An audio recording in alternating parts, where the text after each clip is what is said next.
sure that you have your cell phone and whatever else you have turned off.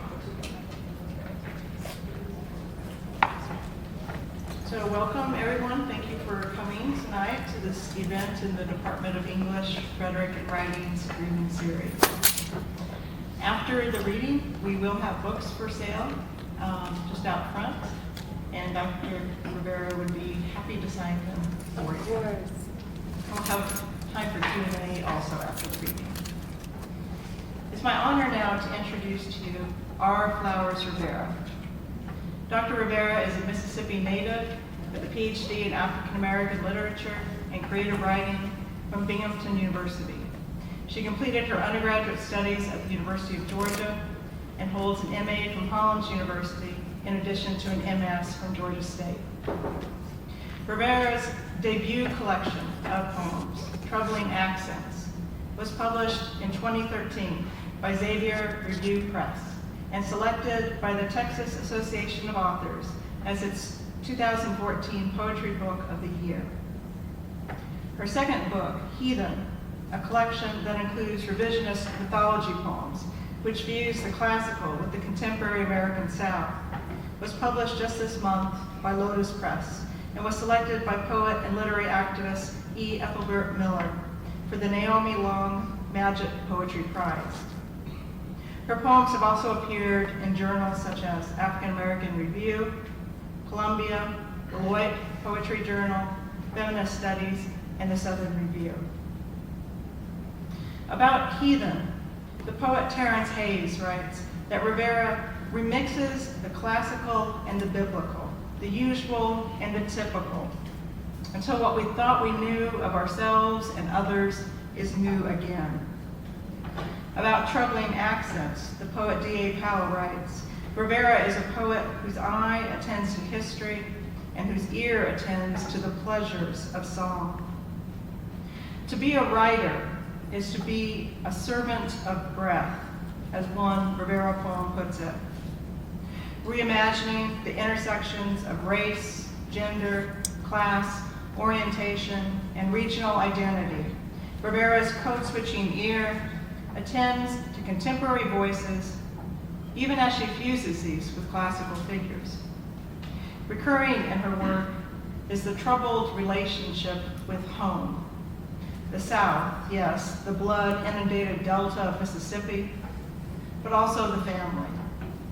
Delving into its many constellations of conflict and contradictions, she addresses with frankness the awkward syntax of home, where, for example, a granddaughter, grown, remembers her grandfather as a good time man, his visits penance, and a grandmother who taught her lessons college books don't teach, how being a black woman's a lovely life when one's dignity has not been breached.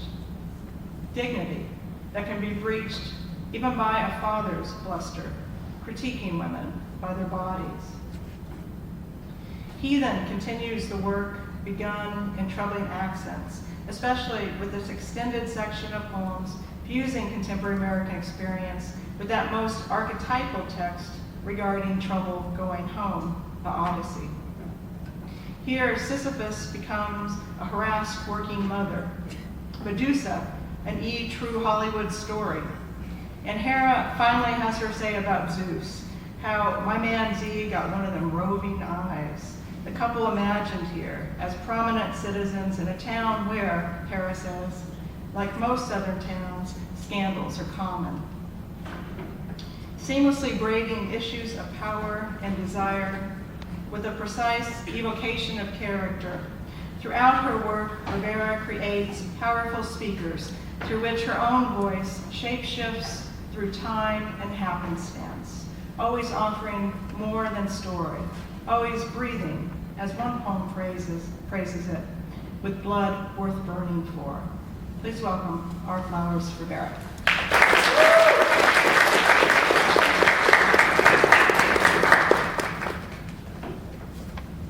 Okay, first of all, I'm going to try it one more time. Anybody in the back 4 to 5 rows, come forward. Please. It makes it easier.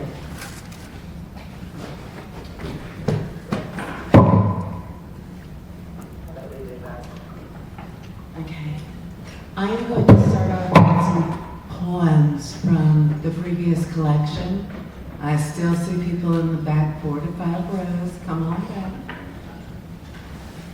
I promise I won't fight.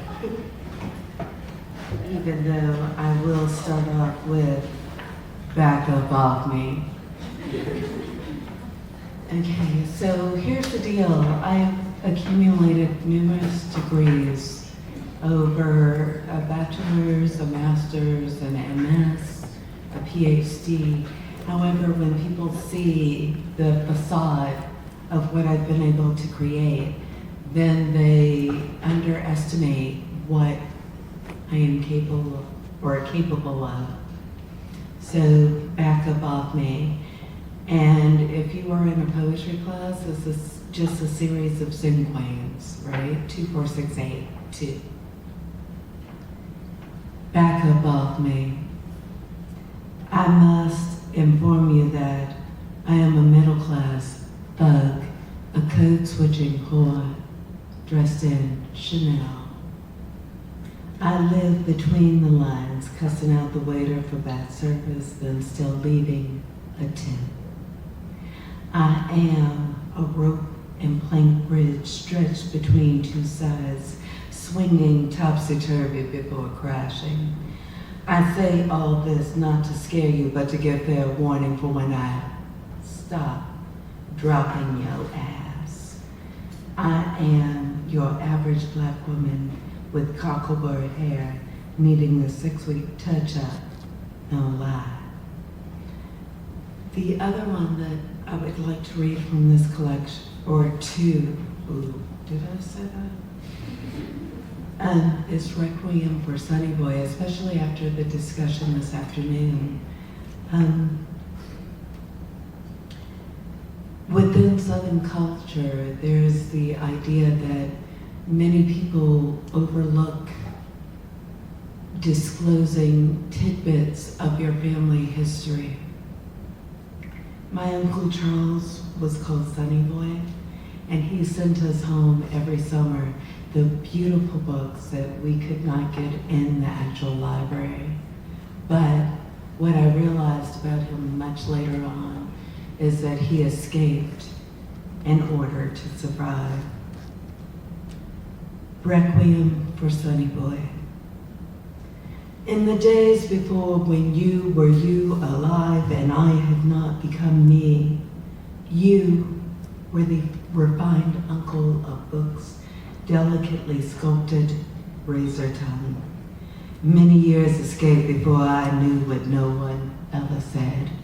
Of course there were clues, brief visits, decorous visits, San Francisco, a photograph taken at Fire Island, decanters and goblets, a satin robe, opera, how your hand said more than your words.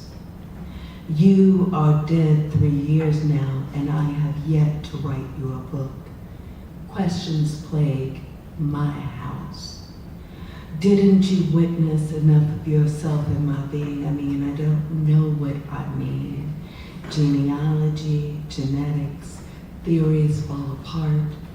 The world is flat, it has an edge. I saw you not today, not you, but one who could have been you. A Hindu man, beautiful, cold skin, impeccably dressed, impatient with the sun. He was carrying an umbrella, intonations of the body, horse, crystal, rock, powder, a bitch's brew to medicate joy against pain. The pen will not behave, the paper is in revolt. For you, drugs, religion, home became ritual, symbol, myth. Your death, a heart attack, surprised no one. Anachronisms like us rarely walk the earth unscathed. AIDS is the word my family does not say. Your car in the driveway, the driver's door open, 1 foot upon the pavement, hands upon the wheel, still life. This is how you were posed. The last time I saw you, you asked for a book of poems, Rita Dove's Mother's Love. I did not send it in time. I hope this will do. When I was younger, we moved from Mississippi to Connecticut, and I thought the one upside of it was that I would escape being a debutante. There's nothing about me debutante worthy at all. I am the biggest tomboy. I will fight anybody in a heartbeat.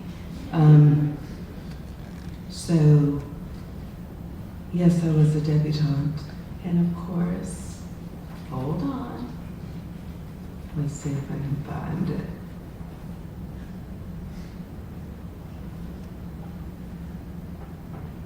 One moment.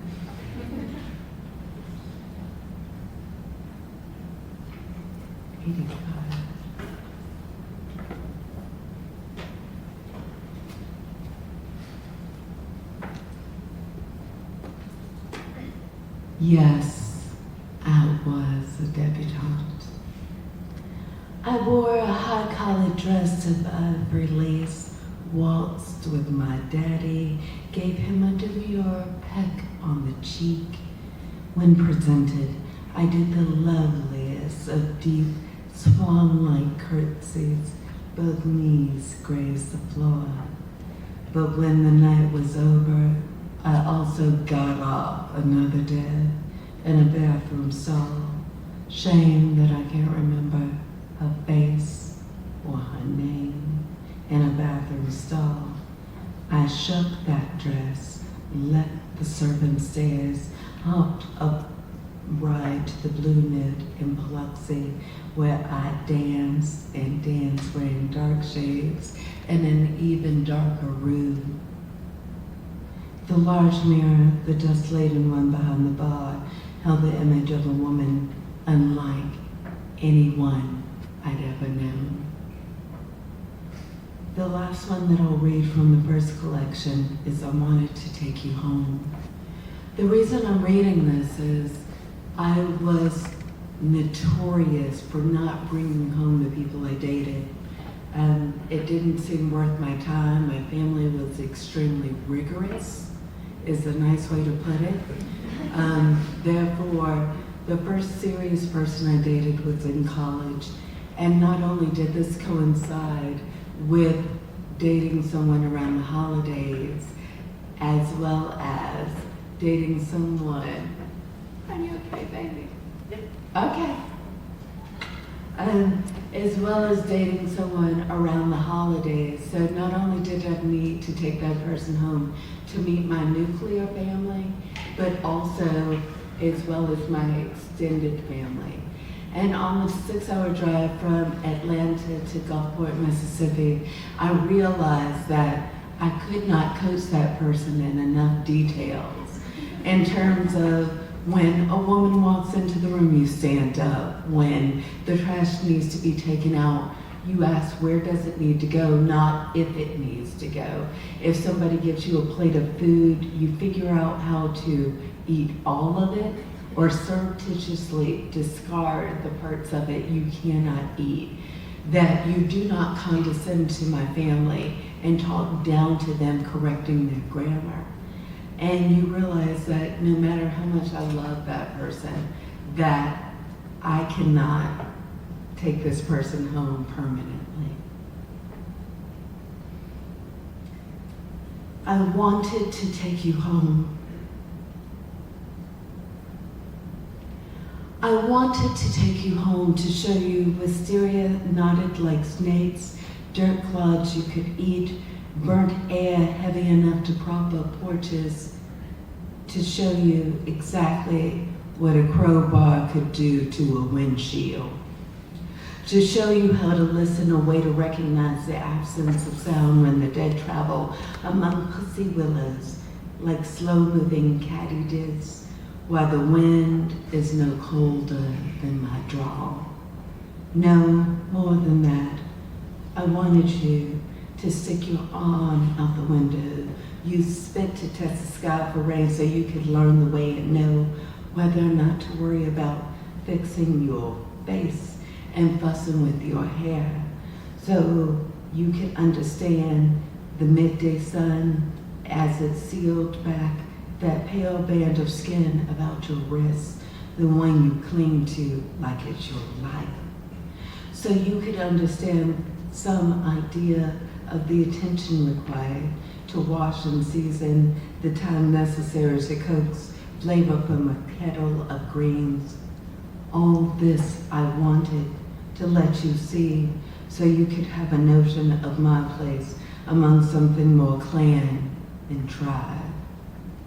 So you could understand the quiet rage of my teeth and nails on your neck, mimicking the scrape and spark of a blade against stone as I pinned you against a car door, cussed your name, that night that stretched away like a tarmac of cruise stairs, hot, mournful, unalterable.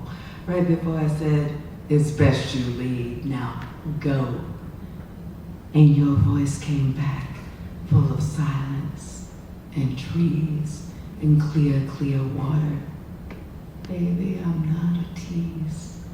I wanted to walk with you down gravel roads, past the military base, up the swell to the neon cross, show you that very sparrow you've heard me rasp about. No hustling, no chicanery. I wanted you to know the slow corruptions I would have to face, every hell I would have to divorce, embrace, just to be with you. I don't know how we failed each other with this sharecropper's lack of imagination. Now moving to heathen. Okay, growing up I was completely fascinated with Greek mythology, mainly because it gave me the dirt that all my family was unwilling to provide. I'm gonna do this one more time. The people in the 4th and 5th row, come on forward. Please, please.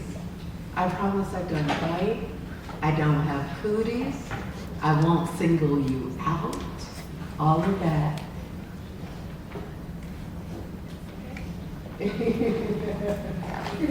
I'm a pushy woman. Just forgive me. Okay, the epigraph from this collection comes from Jane Hirschfield's.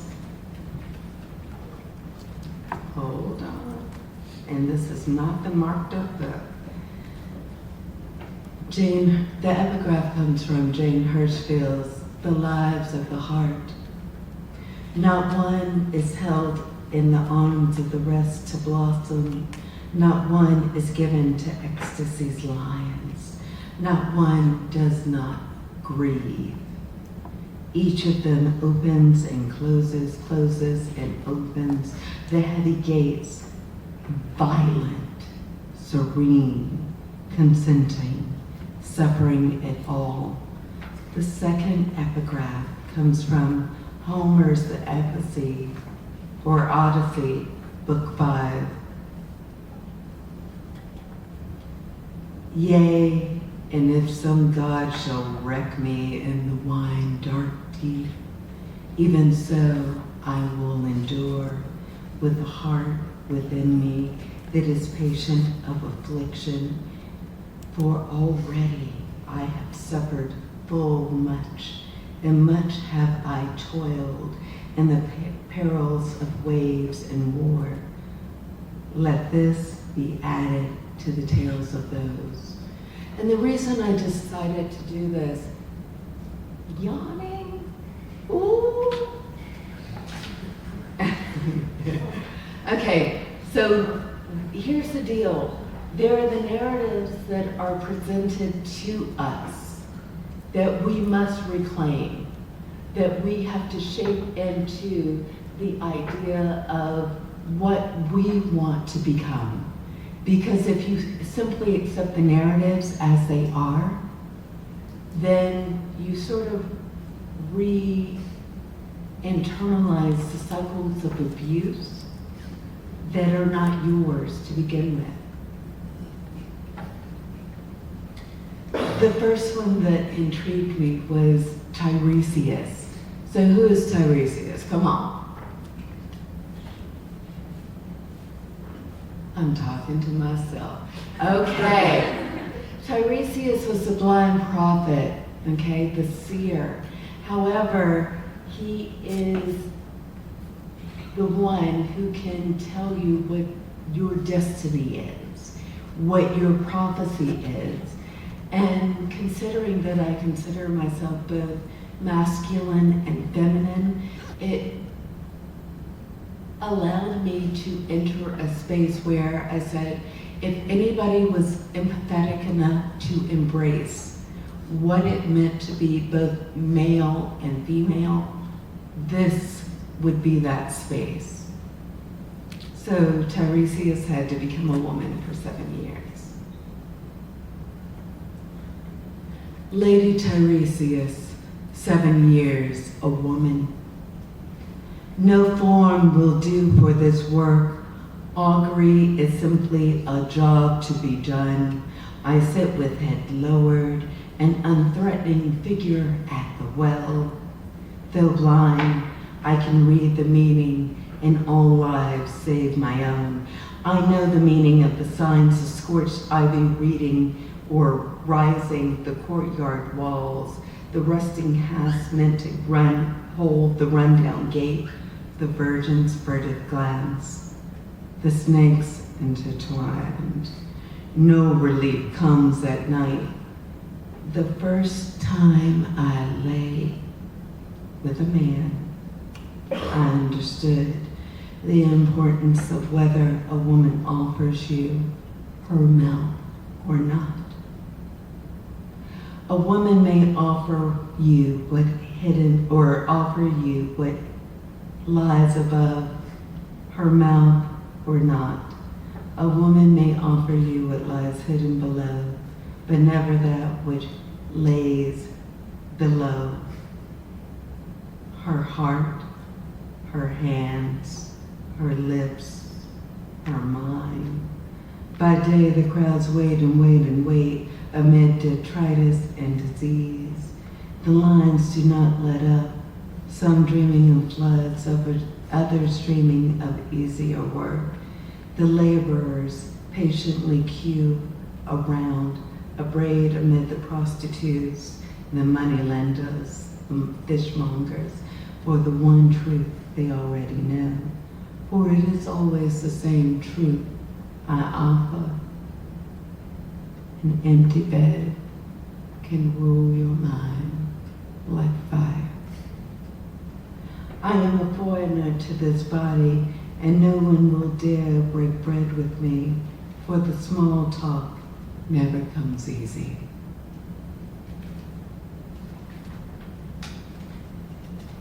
Okay. It took me 10 years to decide whether or not to have children or not. The gynecologist said, specifically, you're 33, you got 2 years to crank the babies out if you're going to do it. And so I did 2 boys, not my choice, I would have preferred women. Within 14 months. But what it reminded me of is Sisyphus climbing, pushing the rock up the wall for an eternity, only to have it roll back down.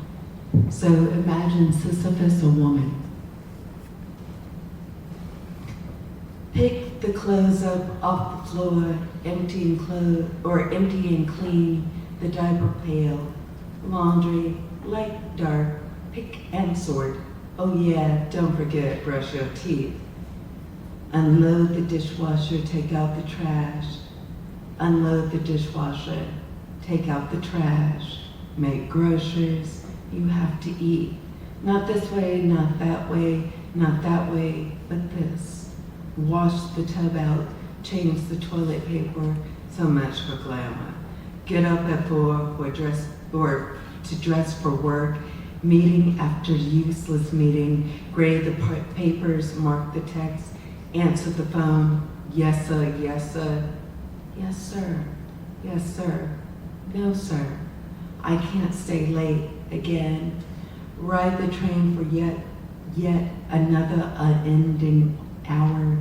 Traffic seems like a mindless gift from heaven. Mindless minutes all to myself.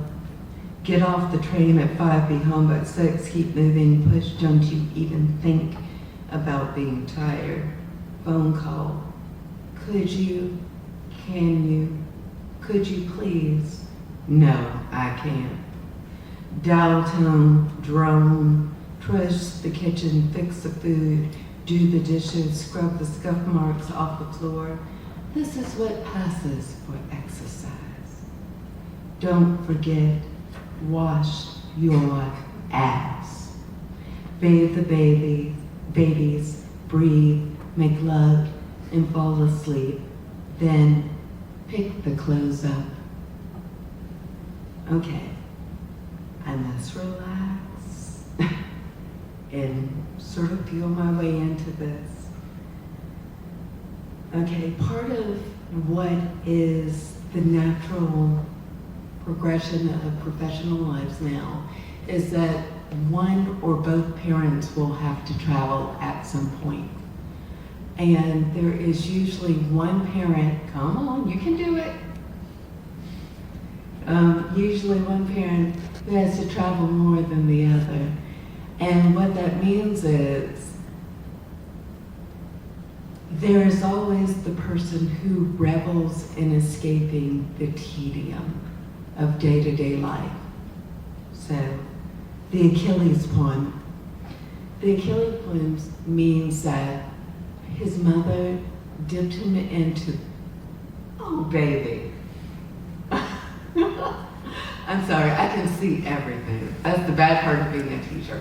Okay, so the mama dropped the baby into the river by the heel and basically tried to prevent him from all sorts of danger and disaster.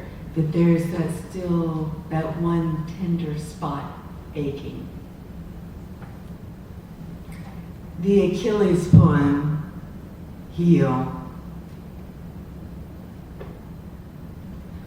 When the call heralds over the rough stone fence, attempt to fiend these words, resignation, duty. Inside, know that you revel in escaping the tedium. Being clean, quiet, orderly, mending all the objects and psyches you didn't break, the delicate math for bartering for what you want. How but days end, the woman you have, the woman you love, has no energy left for desire. You think this is not a man's life. This is not how a man lives. Yet one cannot deny she was the hearth you quested. As you dressed, remain silent, apart. Do not make excuses about your leaving. She will know. She has always known the way you strategically eye each battle. Knowing there is nothing to lose, not mortality, not homestead, not pain, nothing. Fighting beyond endurance as the marrow of a man's life. Envision yourself striding over fields of stones and dirt, slaying slaves and children, fool enough to believe that they want to become men. You are the fearful shadow imprinted upon the iris of another man's soul. You are the myth, not mythology. The sword without actual need of shield, the sweet, tender spot aching. My father, oh my goodness. I love the man dearly. He meant well. I'm thumping against something. We were the perfect metaphor for Icarus. His father was Daedalus. He tried to fly too near the sun. his wings melted, so Icarus. I don't care if the glue and wax won't hold the feathers long. A pale moon shares this morning with the sun.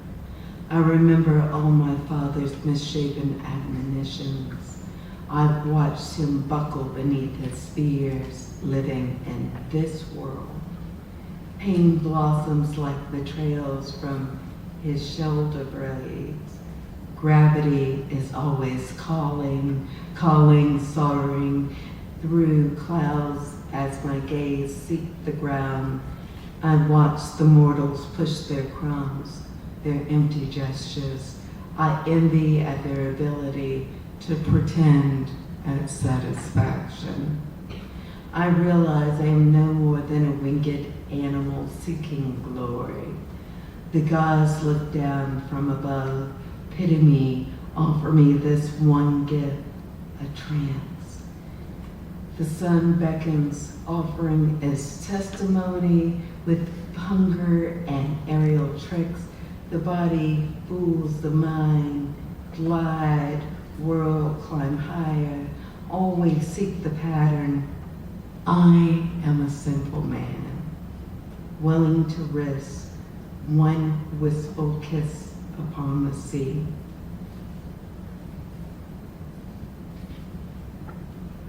Okay, because I am eternally Southern.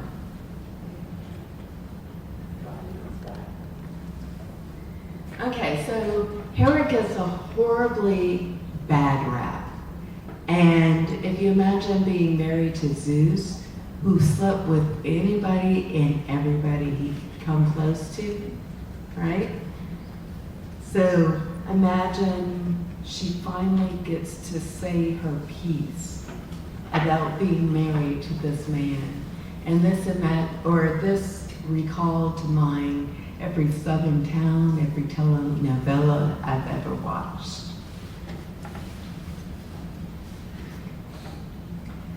Rivera has her say, ours is a gin town full of relations. My husband and I are prominent citizens here. The way we love each other smacks of incest. My father and mother were brother and sister. My husband and I are brother and sister. Like most Southern towns, scandals are common. People need clear definitions of good and evil. For the sake of convenience, I haven't been assigned the latter. The women here admire my beauty, though they persist in describing me as matronly. When I slip on my full sundress, I can still hold my own with any of these young things. I know it's the contradictions that keep a man's attention. These nubile girls, still locked under their daddy's roof, still have difficulty understanding that such a concept. See, it's natural for one to believe, especially when one is still young, that youth is beautiful in itself. They forget youth is everywhere for the taking. They don't understand their fascination with me. They find it puzzling. My raven mane and eyes reflect the iridescent skies of a peacock's bloom. My pale arm and bovine stares contradict what's hidden beneath this thin cotton. This show of skin, light, bright, they take for proof, for the rest of me has never been taken or touched. A prize denied to even the sun is surely worth coveting. My wide brown gaze leaves as something within translation. All of this can't be reconciled with my décolletage, which grown men seem to view only in terms of sex. I wedded early. Folks around here use my marriage as other towns would use a statue. Historical record, landmark, a visual point of record for reference, for giving directions to people on their way through to someplace else. In exchange for the stability, people seek our advice just because we haven't killed one another. My man Z got one of them roving eyes. Churchgoers and heathens alike admire him for it. His starter talk, followed by the pickup's roar into a cloud of smoke, always mean that he slipped off to get his buckle shined. The sight of him speeding off to spend one night with one evening with some girl the same way he used to speed off her killed one little girl who thought she was in love. One time I caught him low-riding a caddy. Shameful, a man old as he is, all slunk down, near falling over in the seat, one hand barely on the wheel, adjusting and readjusting the elbow across the jutting across the wheel. I threw my arms around him, kissed and cooed like he had bought the car for me. I drove all over town, told every gossip I could find, even paid a visit to the woman it belonged to. I knew every time she hears my name, it must feel surely like a gadfly biting her ass.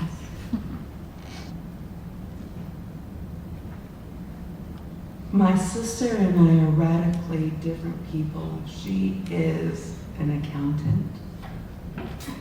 She is 4 years younger than me.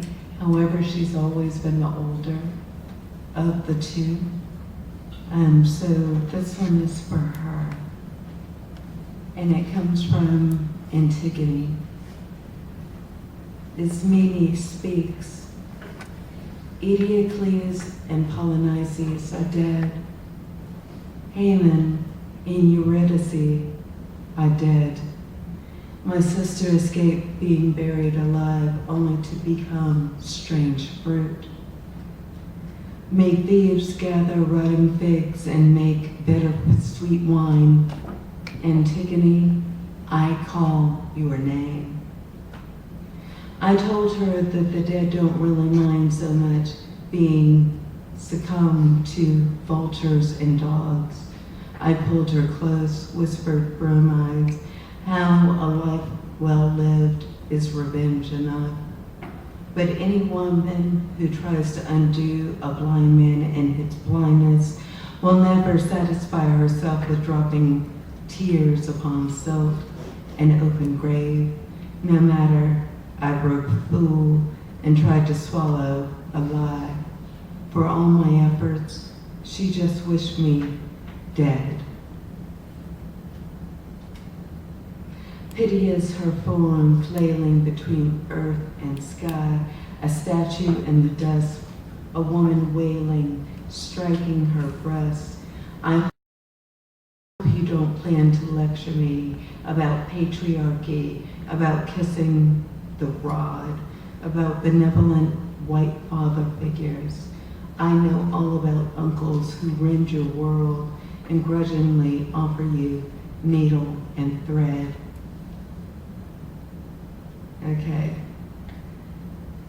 For my hair to be like this, that means it requires a relaxer, okay? This is not the natural state. And frequently, Black women will resort to weave or tracks or glue or braids or whatever it may be. So what I wanted to envision was Medusa and her coils of hair and what that would have meant for everyone else. I see you smiling. E, true Hollywood story. M, I only said we looked about the same size. How was I supposed to know that an offhand remark would be regarded like Friday's catch curd or served Monday? Okay, maybe I did kind of, sort of, perhaps happen to have mentioned that some of her tracks might have needed some more glue. That sister girl thing is always a tenuous business at best, but any real woman knows her hair today is her crowning glory. So I've always kept my hair did and my sisters as my only counsel. They seem to appreciate my jokes. Minerva's sibilant campaigns began thus, planting lies, lies, nothing but lies. Everyone knew she was eye-twitching 365 days a year, crazy. Even she sent a known busybody to do her dirt. Every utterance misconstrued, slip-sliding free of her good intentions. My good name swallowed whole. This is how living gets to be so tedious. This is why people turn to stone.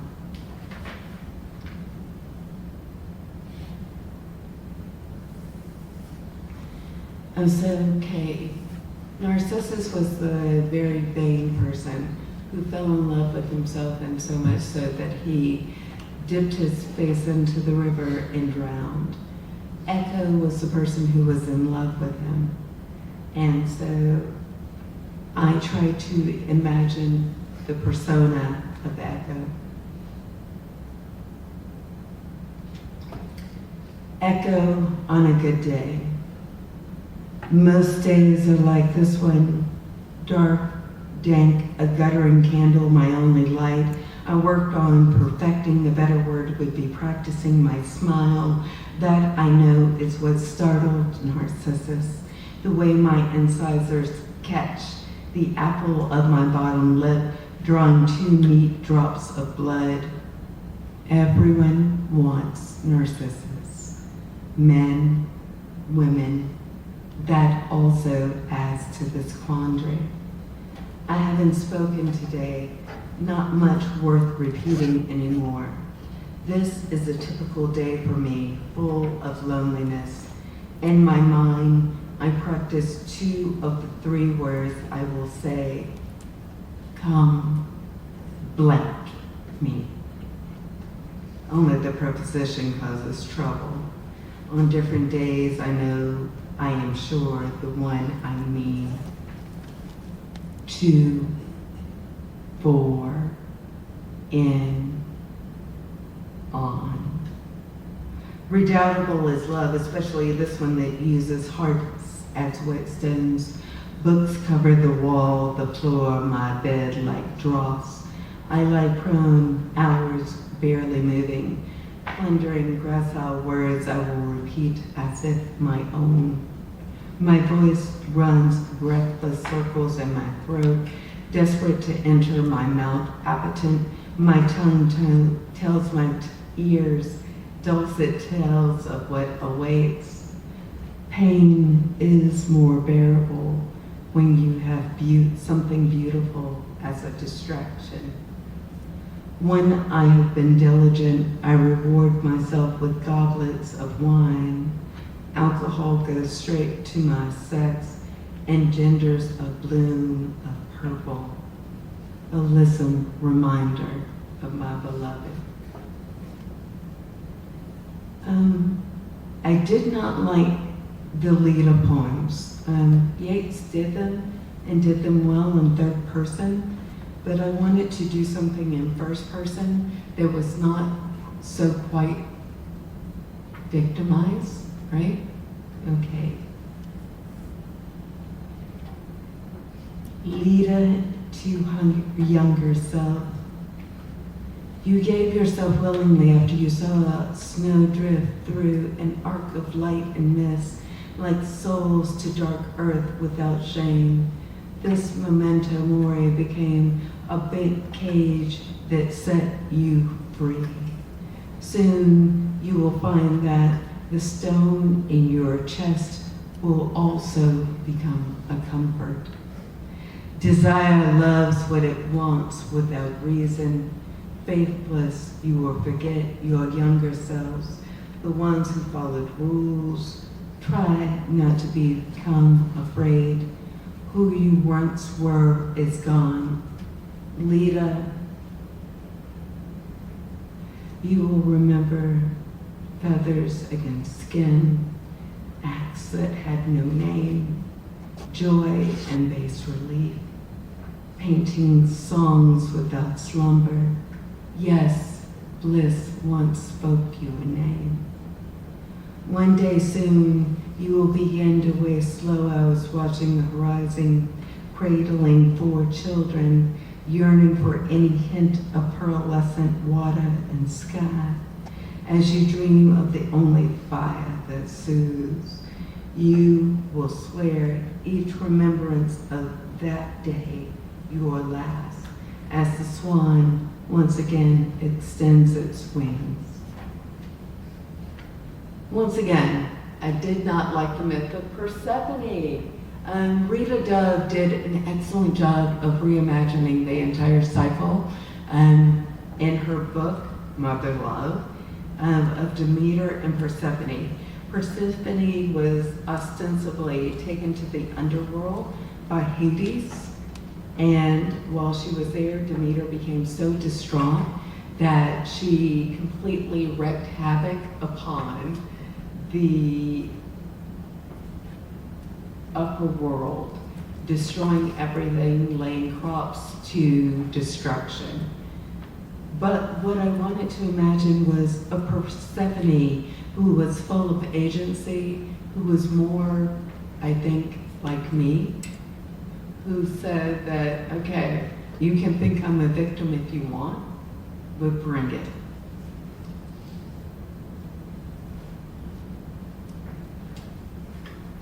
Persephone, all bound up. I had not been gone days before my mother noticed. Demeter, so busy with the exigencies of living, had not guessed I'd gone. Gone. No grip, no valise, just my weakened determination to find a plausible escape from Zeus, that arse. For this reason, I do not embellish. Doors dead bolted, nor thighs grazing across windowsills. All that pretense just for show. I merely traipsed after a thought, for if I could scramble after that thought, any thought, my mind would not collapse in upon itself. Begin here, let Hades off the hook.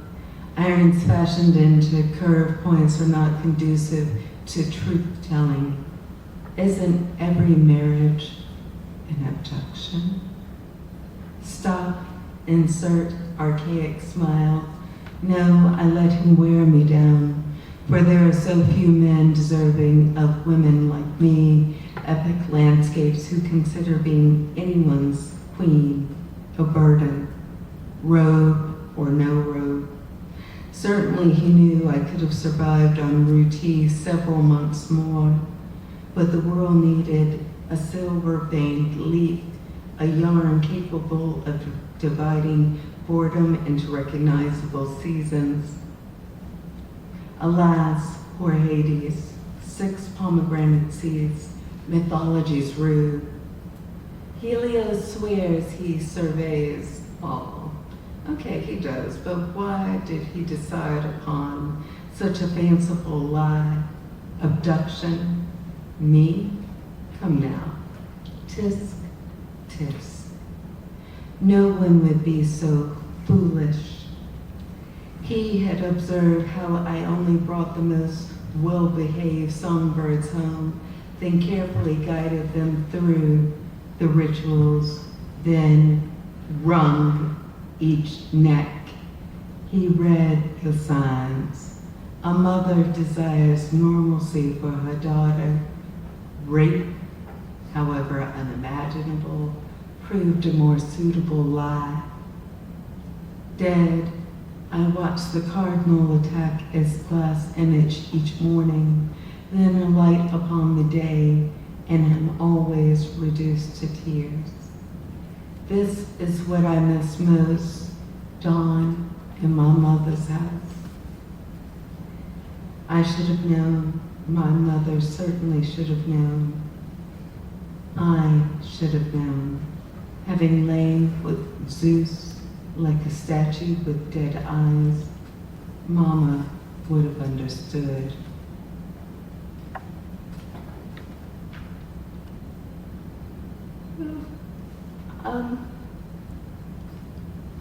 I'm going to skip Isle of Promethea and do one that I don't normally do, which is how often in darkness. There is always that complex interaction between a mother-in-law, the daughter, and the son, right? So I thought Venus, Cupid, and Psyche would be perfect for this one. How often in darkness? One, Venus, you will not believe that anything from a womb sacred as mine would have anything to do with someone like her, but he did. So I aimed at keeping him from her. I never understood what he wanted with such a shameless hussy like that. She was incapable of goodness. While the women folk cook, she would take a stand among the men. For this reason alone, those fools worshiped her more than me. It didn't take a genius to know this would simply never do. I saw how the heat softened to walk or make her walking easy. I saw women offer her friendship like their best sun-ripened mangoes. Man goes. I saw the way that ingrate dropped each green-red fruit in her sack. Heaven only knows what she did with all of them. What does a woman hard and dark like the pits of such a sweet gift have need of any man's such, sorry, I heard the clicking. I'm sorry. What does a woman hard and dark like the pits of such sweet gifts have need of any man such as my son? 2, Cupid. When I met her, my mama didn't know I understood the mind of this woman who would become my wife. I saw her for what she was. Who wouldn't recognize skid marks upon white cotton? Her eccentricities filled me like shame. I had to have her, no matter that the purple and yellow pansies in her hair would later become a reason to hate her, no matter that she welcomed me to her bed without even knowing my name. No matter that her beloved sisters slid their soft lined palms across my crotch every chance they got. From the start, I knew I had no more of a chance of making her an honest woman than I had of controlling the zephyr that brought her to me. But who knew that she was capable of stabbing a burn through my heart? 3, Psyche. Shame is the one gift that he gave me that did not have some demand attached. How often in darkness, undressing our backs to one another, we did without light. Cautiously, timidly, I tiptoed while fear turned the night.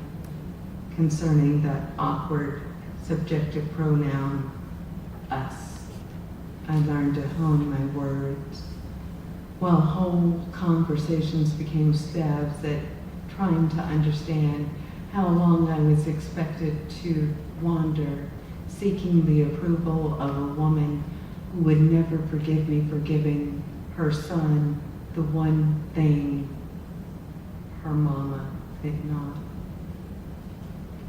Each night her boy came home to me Love expected me to ask no questions of where he'd been all day. All night, I traced the outlines of my life on the ceiling as I listened while he snored. Legs straight, hands by my side, I would lie perfectly still, locked within myself. I labored hours trying to match my breath to his. I had no other choice. I turned to prayer. When that failed, I resorted to novenas. The result was always the same, a scratchy voice and sore knees. What was I supposed to do? Each night I would ask myself, how long was long enough? How long must one sleep side by side on a bed of emptiness? Living with him like that, I moved beyond the need for tangibles. I finally swallowed all the questions I did not ask. They shaped my spine into a sigh. This particular poem is a villanelle. I'm going to skip that one, actually.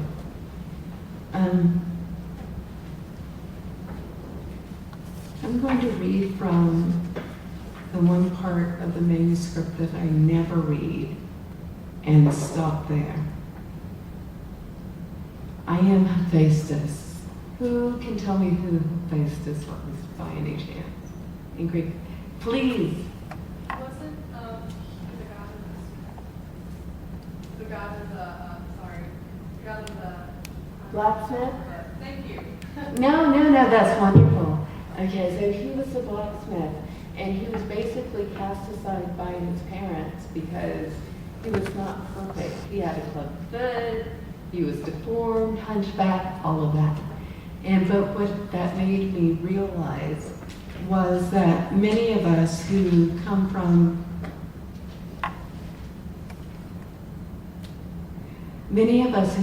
backgrounds where we survive, where we are the ones where the family turns to us for everything.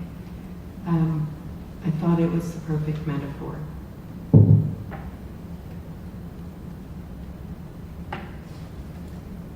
And I hope you get my jokes. That's all I can say, starting off. I am Hephaestus. My parents are literally gods, abnormally beautiful and self-absorbed, and like all beautiful self-absorbed women and men who make the mistake of marrying one another, they have their faults, plural, possessive. I must take my time, go slow. First, although they married each other, they always thought they could do better. You know, someone with taller, long legs, perhaps someone with straighter teeth, someone with better opportunities. Next, the only opinion that ever really mattered to them is how they would fare in a rival's estimation. Then, the one that explains this laying bare of my family's business is this. The only reason my mother and father had children was because she desired proof, some life-size tangible, to remind her of how sublime she once was. Finally, everything I said, am saying, will say is harsh but true, harsh but so true. 2. Sometimes, like now, the best place to begin, the best place to start is the beginning. But where is that? How does one get there? 3. The woman who gave birth to me, I suppose the one might hazard the woman or word mother, had a difficult time. The pain must have been enough to make her delusional, for she swears I came from her thigh. This is nothing unusual in the way of history below the Mason-Dixon. The facade is always more important than what's underneath. Consider this, not one, but two parents who consider a point of making a point of remembering their children's birthdays. No months, no days, downs. They can't even keep straight who was born first, much less who was born when and in what order. Another testament to the power of the vain to shroud the scandalous. My father says he gave birth to me and my sister Athena, and I helped. All this from the top of his head, not that one, the unimaginative one, the one on the top of his neck. And not to be outdone, the woman who biologically is responsible for my being insists on believing that she bore me to spite my father, that I was immaculately conceived. Of course, she uses the word parthenogenically. I wonder if that's anything like in vitro. 4. So blood is spewing forth like lava. What limps forth but me, a squat, hirsute, thick-necked boy with 2 clubbed feet? Needless to say, neither of them wanted to claim me. Needless to say that the woman who claims to be my mother isn't pleased. Immediately, she thinks my father will point an iron finger at her side of the gene pool. She forgets the Gothic bit of what it means to be Southern. Our family tree has no branches, and promptly she tosses me over the balcony. The proverbial baby with the bathwater. Everyone has a crazy relative or 3, but this woman cleans herself up, powders her nose, and goes out for the evening to play bid whist and tell gossipy anecdotes about cheating husbands and ugly babies with those adders she calls friends. Around these parts, people say, if your daddy doesn't claim you, get in line. But if your mama don't claim you, you're messed up for life. I suspect that's true because so much later, I thought about paying money to consult a psychoanalyst, but my parents said all that sort of foolishness was for mortals. All I know is the greatest falls always occur just beyond the sight of your mother's line. No matter how sincere the remorse, the regret, later, if the recompense comes, it is not enough, quite useless, the damage is done. 5. I fell past self-loathing, past despair, into the depths of self-pity, landing utterly broken. 2 kindly ladies were good enough to take me in. I was in a bad way. Papa, a Rolling Stone, Mama masquerading as an upstanding woman in the community, rock in a fucked place, if ever there was one. Not to mention enough bastards, brothers and sisters to keep me in probate for life. Don't think I don't have an appreciation for small miracles, an appreciation for what keeps me living. What else can you call it when a woman with 3 fair-cheeked daughters and a bounty of splendor and mirth and cheer takes in a no-name boy who falls from whence gods the only know? By anybody's open-ended clock, 9 years is the longest time to clothe and feed the most obliging of visitors, to say nothing of a gimp who sets up a forge smack dab in the middle of your living room. I can't imagine what she told her husband or where she got it all. Hammer, anvil, tongs, whatever I needed, Euronome and her friend Thetis brought. 6. I made them gifts. They suffered my first shabby attempts with smiles, combs with crooked teeth, brooches that wouldn't close, corsets that bruised. They accepted all I gave, the harmony of Eurenome's daughters.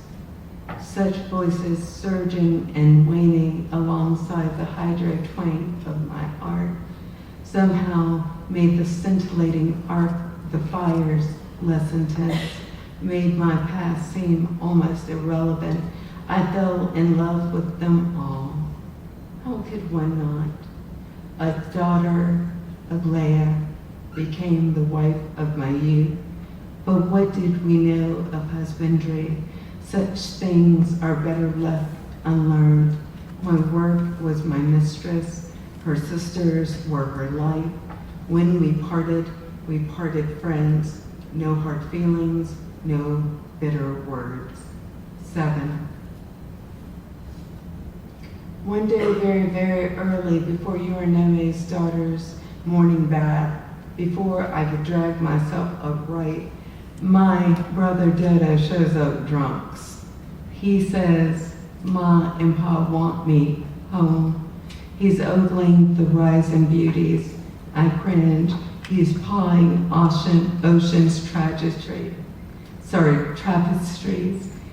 Oh, let me die of shame. Needless to say, this is not the way I imagined the heralding of my homecoming. No pomp, no circumstance, no teary apologies flowing into cups of mead. No, just a dipsomaniacal brother talking loud, disrespecting the hearth of the woman who gave me her daughter's hand and bore me no ill will for her failure. Euronome closed her mind to whatever else might come. She spoke simply. We are merely your family. They are your blood. We will always be here, a womb to which you can return. About them, I can make no such promises.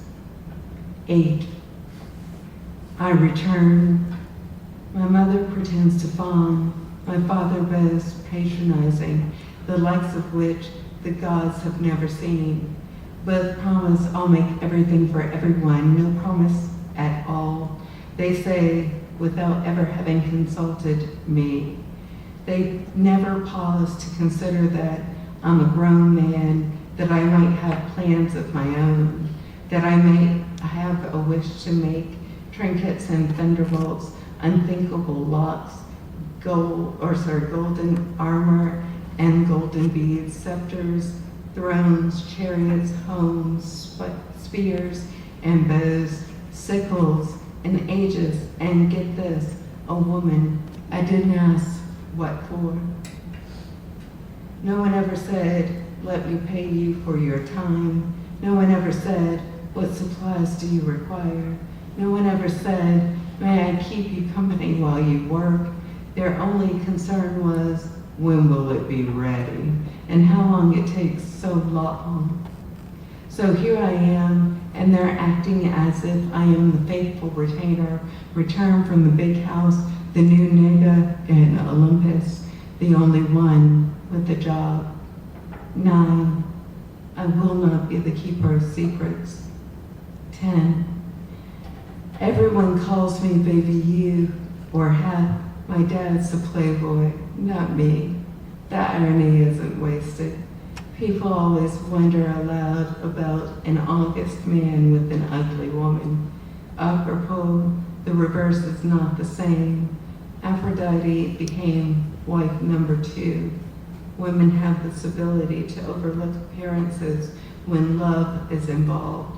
I am sure some thought, poor dear, while others envisioned elaborate schemes of rape, coercion, a mind-controlled, reinforced chains and engorged instruments. But there I was nothing quite so barbarous, only my willing and unwitting adoration of a woman. Confound herself.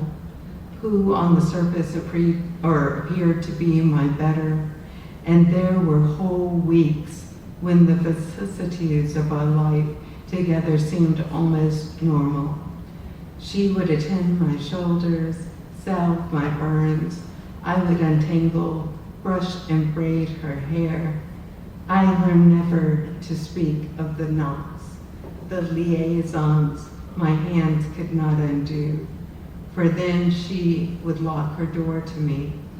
Each time I would cry like a howling wind, caressing a closed door, trying to remember a better use for pain. 11. There was no invisible net, save for Aphrodite's guilty conscience. The sun shone on two bodies warring against bliss, neither of which was mine. There was no fettered throne, just powerlessness. My mother never wrestled against trappings of secondhand glory, yet my successes were poison to her soul. Such stories began as all myths do, someone spinning sugar in hot air to make implausible lies seem blue. I never demanded apologies. I simply wanted for either Aphrodite or Hera to speak the reality of what was.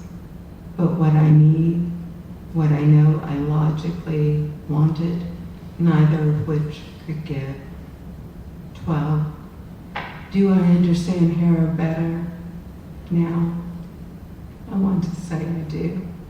The embarrassment, the casting aside, the sentiments immediately, because an artisan planned such elaborate dreams as fools dare not even hope. He delights beneath the heft of what cannot be controlled, of what one may dream. An uneasy peace conceals many a ravaged heart. Sometimes our creations put to shame our crude imaginings. Sometimes our children are beasts, quite horribly what we intend. And because I jacked that one up so horribly, I have to end on a high note.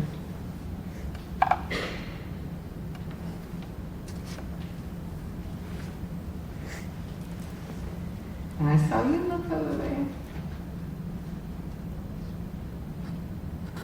Her.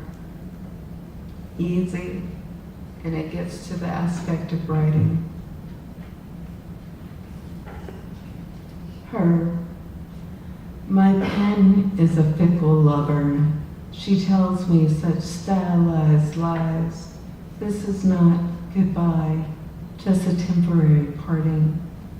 When will you return, I ask. She draws some unintelligible mark upon the page. That ain't really none of your business. Then she says, wait for me. So each day I scrub and preen myself to a shiny newness for a woman who may or may not ever come. She does not relish in playing the coquette. I go about arranging myself, the minutiae upon my desk, pointing out, posing out myself, how I think she might like me best, nude, clothed, or some soporific state of dishabille. Again, I wait and then wait some more, or play, pretend. I sharpen pencils, reacquaint myself with my notes, but I never let my mind wander to whomever's else crotch she might be holding. I sit transfixed by the electric light, believing she will return, because the day I begin to have any doubts that she will return, I will have to let her go. Okay.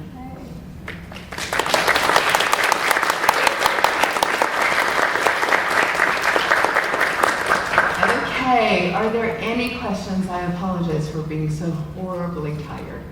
But, come on. I am slipping off my heels. Yes, ma'am. How do you decide, Sorry. how do you decide which poems to read?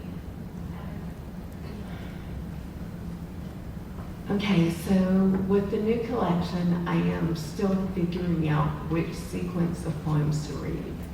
So that encompasses part of my struggle for tonight. So the Greek mythology ones are the stronger ones, I believe. However, the deeper ones are in part 4 that are more connected to my emotional landscape. For example, if you look at, I won't read it, but Mustard Seed, and it's dedicated to RV, which is Rita Bazarani, who was married to or not married, but had a relationship to Yusuf Kuminyaka. And after the birth of Jahan, she went through post-traumatic psychosis and killed not only herself, but her son. And so those aren't really uplifting poems that you want to read to a group. So I have a tendency to skip those and focus on the ones that are Greek mythology based. In the old collection is easy. I promise I don't bite. Yes, come on. Yes, ma'am. Is there a reason why you based off of all your books on Greek mythology, or did that just happen? Okay, so my fixations have a tendency to be race, ethnicity, gender, sex, orientation, Southern identity, and I thought Greek mythology was the perfect way to find my way into those poems again without rehashing the old material. The next collection that I will write will be based upon my grandmother, who is currently 99 and fully functional in terms of walking, talking, cogent, all of that. So I will re-examine those ideas, but I am quite sure that I'm going to hold off in the publishing of those poems until she's dead, because I don't want to offend her, you know. There are stories, for example, for those of you who come from the South, anybody know what the blue station wagon is? Oh, really? Okay, so the blue station wagon, when it used to show up within the Black communities of the South, meant that your man had tested positively for an STD. And everybody knew what that blue station wagon meant. And she's going, what? Okay, so everybody knew what that blue station wagon meant. And the minute Graham shared that story with me, it let me know that there was a whole wealth of information that I just needed to sit down with her and transcribe. And at this point, I have about 30 hours worth of material with her. And I just have to figure out, it's not going to be biographical, but I have to figure out how to lie enough to make it come to a kind of truth. Come on. Yes.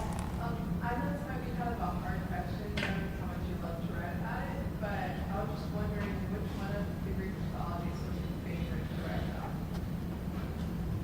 And the Greek mythologies that are my favorite to write about would be Lyra. I don't like the victimization of her in that poem. I like the idea of a kind of rapture that is experienced. So that would be one. And then the other one would be Persephone. Once again, the idea of I'm not the victim. I chose to escape this household. I'm strong, and nobody can sort of force me into being a victim that gets to go to the upper world and underworld at somebody else's behest. I'm keeping my shoes off, I don't care. Okay, come on. Yes. So you said that you were going to write one about your grandmother, a collection on your grandmother's life story, basically. But do you like to talk, like, write about your kids or other parts of your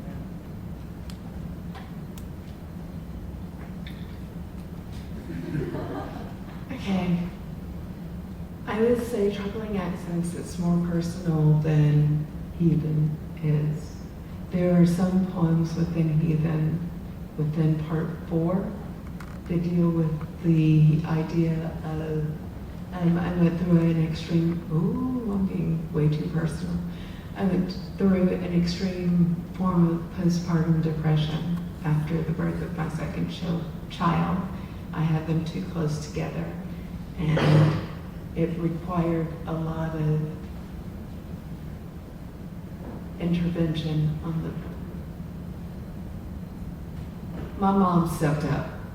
She really did. So there's that.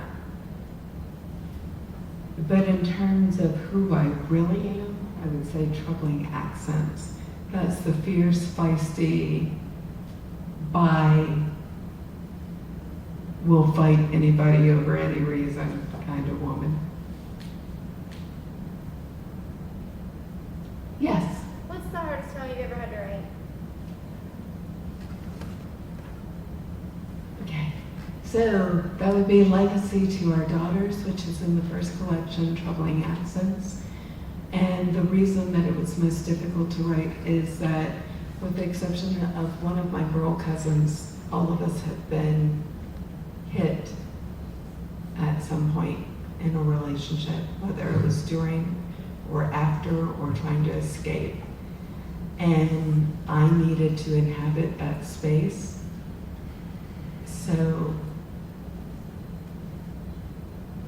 that would be the most difficult, because it really required of me to embrace that kind of victimization that in my day-to-day life I'm very uncomfortable with. I would prefer to fight. Okay. Yes.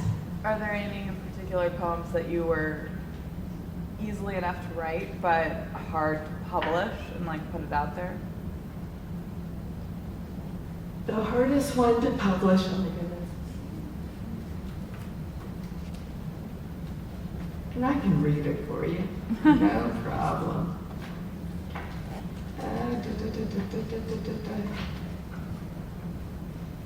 And the problem with it was the epigraph, which comes from Tupac Shakur's Hail Mary. So it made it difficult because everybody knew the subsequent lines. Hold on.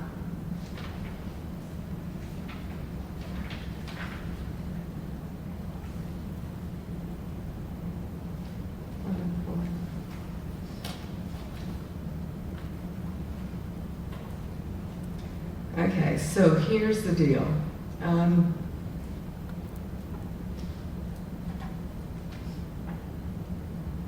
If you know the line after the epigraph, you know why it was hard to publish. Phone call the morning after. Revenge is like the sweetest joy next to. Do you have? Really? Am I that old? Okay. Revenge is like the sweetest joy. You need to look up that line.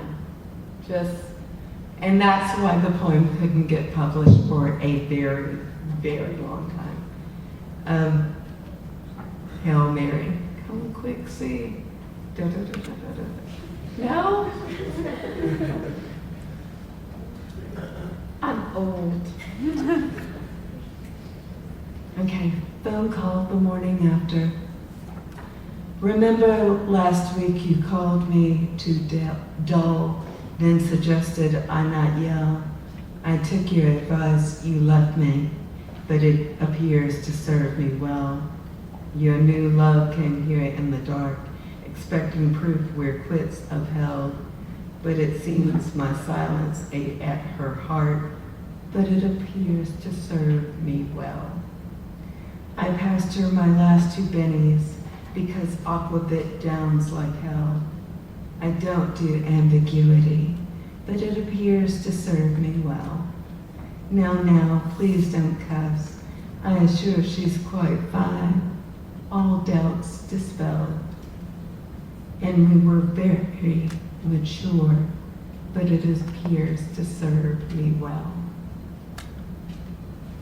But you need to look up the last line from Matt, and that's why I had so much trouble getting that one published, because people of my generation knew